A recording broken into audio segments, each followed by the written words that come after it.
እንዴ ምንድነው ማየው? ፍቅረኛዬን እኮ ላስተዋውቅ ብዬ። ምን ፍቅረኛዬ? እየቀለድክ መሆን አለበት።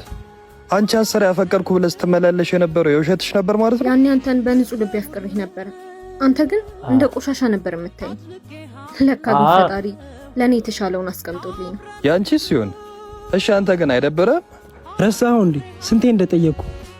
አልፈልግሽም፣ አይገባሽም እንዴ? እኔ እኮ በጣም ስለማፈቅርህ ነው እንደዚህ የምለምንህ። ለምን አትረዳኝም? እስኪ ያላቀምሽ ፊት አትበይ፣ ትደብሪኛለሽ። ከዚህ በኋላ ላይሽ አልፈልግም። ያለውበት ብትመጪ አይንሽን ነው ማጠፋሽ። ላይሽ አልፈልግም። ይሽ ከዚያውን ይጂ ምን ትመስላለች? ቆይ ግን ከሷ ምን አተ ነው እንዲህ የምታስከፋው? በእንጨት አልነካት እንዴት እንደምታስጠላኝ ግን አይቆጭም? አንዱ መጥቶ ቢጠፋ እኔም በዚች እችን ዝርክርክ ደግሞ ማን ነው ዞር ብሎ ማየት? አስታወስክ ደግሞ እንዴት ነው ያማረባት። ያኔም እኮ ወርቅ ነበረች።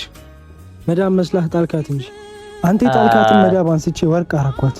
አሁን የኔ ወርቅ ሆናለች። እንዴ ደግሞ ሳልነግርህ አንደኛ ሚዜ ነሽ።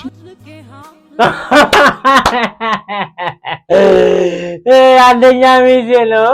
ሰምተሃል አይደል? አንደኛ ሚዜ ነው አንተ